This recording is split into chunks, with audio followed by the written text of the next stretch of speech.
Good evening, campers, dreamers, and babysitters. And yes, we continue on with Splatterthon. We've had a lot of fun stuff, lots of great exclusive reviews. And yes, we have another one coming out of the Toronto After Dark Film Festival. And yes, this one was something we were definitely intrigued by when it popped up on the list. You know, we're always down for a good slasher film. And this definitely seems like it's following in the footsteps of like those. Screams and those holiday slashers like My Bloody Valentine. This time tackling a holiday. Is it a real holiday called Founders Day? I don't really know. I don't Uh, know 100% either. I know they're celebrating it in the town, though, so. yes, they are. It's a big deal for them, but I have never personally celebrated. I don't know it. If it's newer, then that could explain it. But yeah, no, we are here again with Founders Day. The Luke, how you feeling about this one? Uh, you know, looking at it conceptually, looking at it, I was kind of excited because, like you mentioned, My Bloody Valentine, it kind of goes with that idea of those holiday horrors that, we had in the 80s. And I think, honestly, if this took place in the 80s, I may have enjoyed it a little bit more because they can kind of lean into that kind of hokiness that we all end up loving, that kind of charm. But, going into this being 2023 and this being a modern release, it did not work for me at all. It was just you see so many, like you described it perfectly in the very beginning, where we have this idea that looks like it could be an 80s type of film, but then we kind of inject that scream feel to it, and I don't think it works because not many films can be Scream, and you really do miss that mark in terms of trying to be smarter than you really are. And I really do think Founders Day falls into that category. Yeah, and I think that I have to second that this film really didn't work for me that well either. And I definitely see this appealing to some horror fans. I would say definitely more in the camp of liking these kind of Scream style slashers where it's more just like a knockoff of that.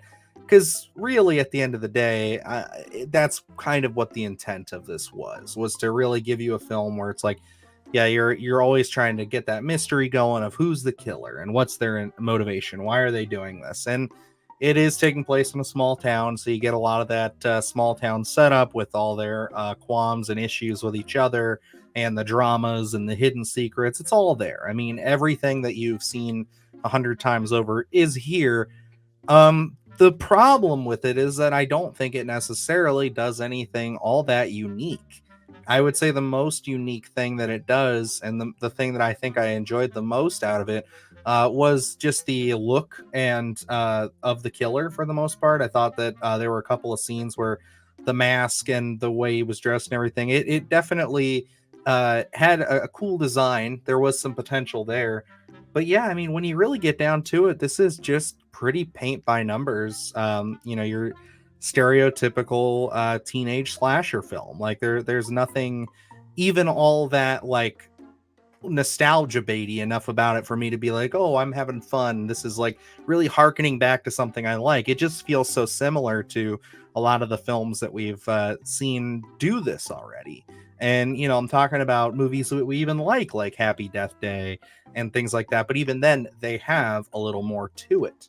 It's like if you take away some of the elements of that, or like a Totally Killer that make them unique, then you would have the same movie. Yeah, and like looking at this, I think maybe there's a bit of an identity crisis, and I don't know necessarily if it was intentional or not, just because you have that again, different decades almost meshing here, where you look at that 80s feel to it, and I think the killer choice of weapon is a gavel. I mean, it's kind of like a lot of those attributes that 80s horror had, that if we were watching this from the 80s and we were sitting here today, we would have fun with it, we would enjoy it because it leans into the hokiness of the 80s. It has that charm to it.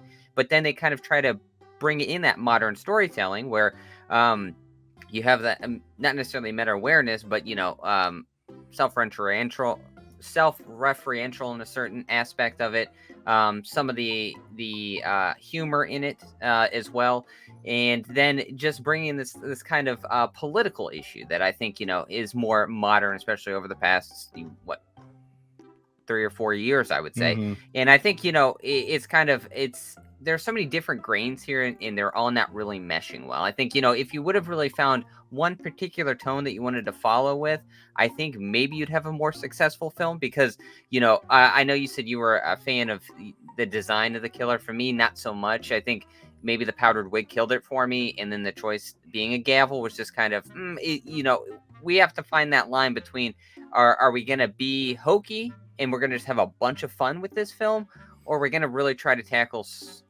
serious issues mixed with a slasher? Because again, I feel myself going from scene to scene almost with different tones, trying to find, we have humor, we have a slasher, we're dealing with political issues, and it's not all meshing well.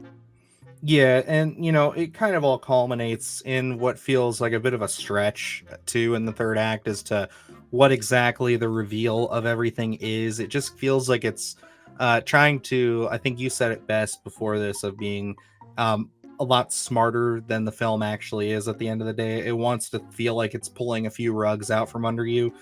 When in reality, it's like it really just does that thing where it's cutting through characters left, right, and center, and you're just trying to figure out, like, who is behind all this. And then by the time they get to it, it's kind of like, well, that's kind of like a stretch, and that's kind of like, you really think that someone would fall for that?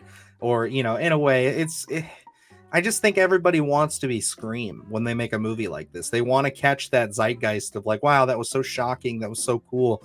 But it's like, I don't know if we're ever going to be able to do that again. I don't know if that's something that really can be done, because we've even criticized the most recent Scream films for doing a very similar thing to this, where it's just kind of like, okay, yeah, whatever, I guess that's fine. Like, if you think about it, Scream 6 and this have a very similar style of ending in a way.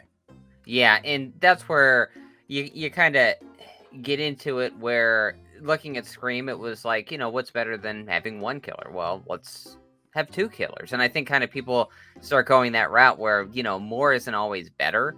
And by the time you get to the end of this film, there is a saying where you try to fit 10 pounds of shit into a 5-pound bag. And it really does feel like that, where there's so much to explain by the last, I don't know, 15, 10 minutes of this film, that it almost gets comical, where it's like, wait, oh, and then there's more, and then we have this, and it's just like, when are we going to roll the credits here? When are we going to kind of put a bow on this and call it a day? Because again, I found myself chuckling, because when you think it's over, here we go again, here comes somebody else, and it just becomes just this ball that just keeps rolling and rolling and rolling. And by the end of it, yeah, I mean, you're really ready for this thing to call it quits. And overall, it just doesn't work. There's a lot of comedy throughout this that, for me, a comedy and horror, again, we always talk about it here, sometimes doesn't mesh. And you find those good horror comedies that really do work. Founder State isn't really that, where it's not a horror comedy, but they try to really lean on the comical aspect of a lot of things. And there are a lot of bad dialogue choices in here, just some bad acting from my perspective. Everything in here really did not work for me. Yeah, and I mean, I gotta say, there are, like I said, the look of the killer worked for me. I do think that if I had to give him any kind of positives, the tone of the town, it did really feel small town. Like, they did a good job of making everybody have kind of a, at least somewhat of a relationship. It seemed like you'll have characters introduced who are like walking into, say, a classroom, and the teacher makes a comment about, oh, what brings you back? And it's like little things like that I appreciate, because it did feel very small town. But yeah, I mean, when you don't have much else going for you, it's kind of just like, those are elements that, if this was a great movie, I might just say are like the sprinkles on top. But for me, it's like, with that being the biggest highlight, it's not a really a great sign. And I think that this film tried to just be more than I think it needed to be, or more than it could achieve at this point. I think was its worst attribute. I think was probably its worst enemy, as far as just trying to put itself up there with some of those timeless slashers. This almost feels more like a an attempt to be like, hey, like, look, this is my attempt at doing like a Scream or a Valentine's Day or something like that, where it's like I'm gonna take a holiday and I'm gonna do this. But again, it just feels so much like, yeah, I'm doing everything that every single one of these movies does because that's how these movies are made, and there's just nothing new. And I think that that's the hardest part for me to really get over in this, is just that it's like it's not doing anything to set itself apart other than just paying tribute, I guess, to those films. But the thing about it is, like, paying tribute's fine, but that can only get you so far. And I just don't see this one really landing or sticking with me after this. I don't see myself going back and even casually rewatching this one. Yeah, I think that would be a tough rewatch for me just because there's so many sticking points throughout this thing. And again, I think maybe this would have been more successful if we really would have found that identity of where do we want to go with this, because you know, uh, taking Founders Day and having some political commentary in there, but really leaning on more of an 80s feel, I think you would have a very successful film. I think it would have been a lot of fun just because again of how the slasher does look. And if you would have leaned into that tone a little bit more, I think I would have found myself having a lot more fun with this.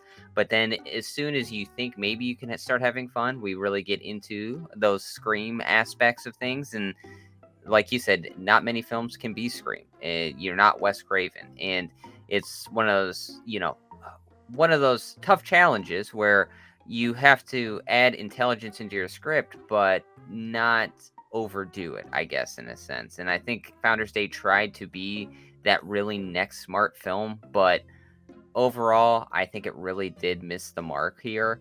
Like I said, the ending, you're really tapping out by the end of this. I think there are some decent kills, some decent gore, but there isn't an overabundance of that. And I think maybe sometimes when you're getting into these slashers, I know for me, I was really hoping, if we could have went into that 80s feel and really just upped a body count here in a small town, again, I think this would have been a way fun film.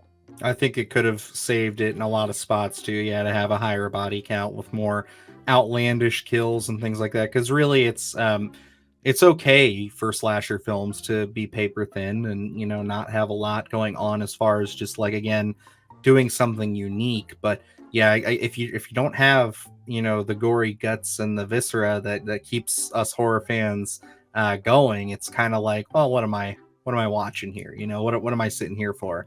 And I will agree with you. There are some solid kills through this, but just not enough of them to really keep you going. And the kills themselves, although solid and I think again executed well, they're just not over the top enough. I Hmm. think if the mystery and the intrigue was there, I would have been fine with these more subtle kills, but they just weren't crazy enough for me. I think, like, we see with another upcoming slasher like Thanksgiving, and I know I'm already like talking that film up. If that disappoints, it's gonna break my heart. But it's one of those things where I'm like, that film in the trailer alone, you see things that are just like, oof, like that's an interesting, very neat style of kill. Like when he slams the woman's face up against the freezer.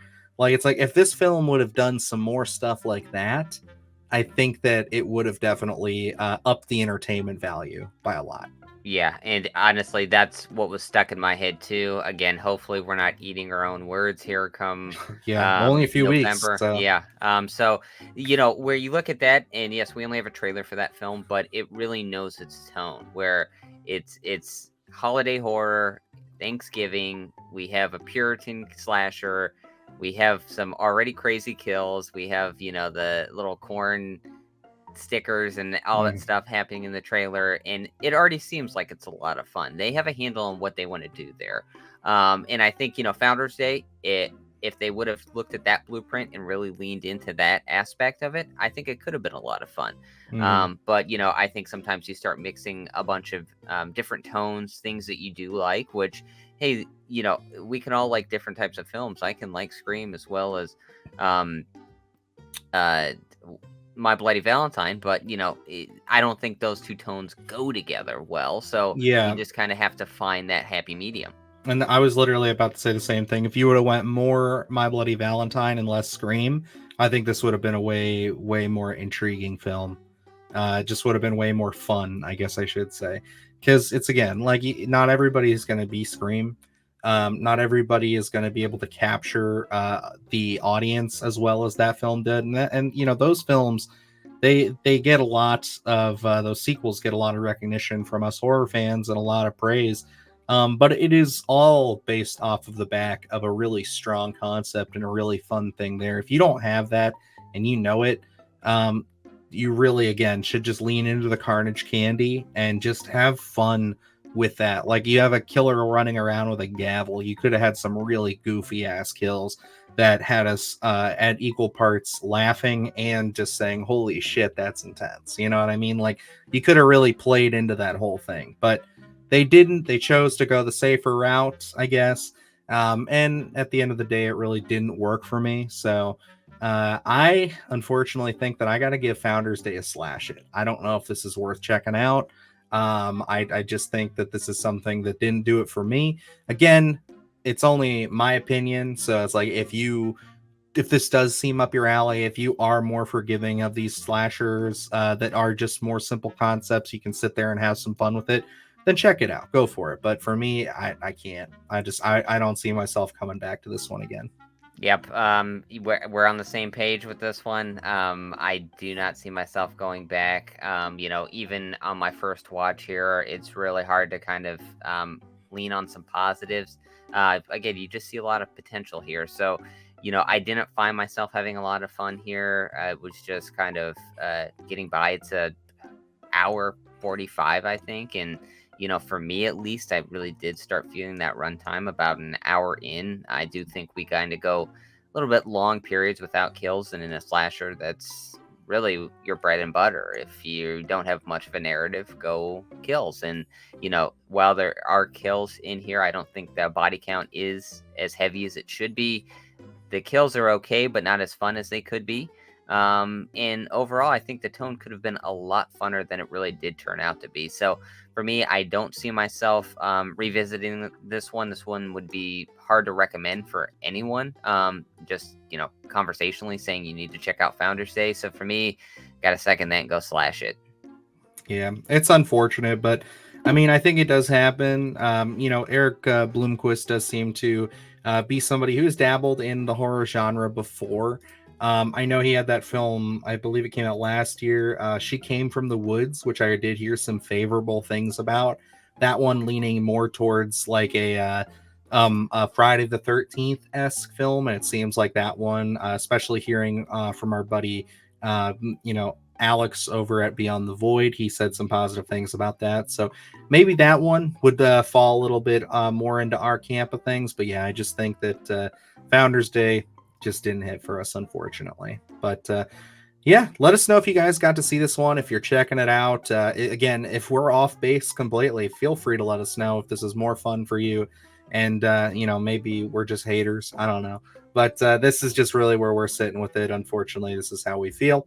And yeah, that's pretty much everything on that. But we do have a lot of great other reviews that are out there from the Toronto After Dark Film Festival, especially with one that we really liked called The Deep Dark. So that is worth checking out. And we've got a lot more stuff coming your way. It is the big week. We're coming up on the end here. We're getting close to Halloween itself. And I know we got Five Nights at Freddy's right around the corner. So stick with us on here and we will get you that review. And yeah, lots more to come. So, all right, guys, until next time, I am Dylan Newell. And I'm Luke Janesco. And remember, stay scared.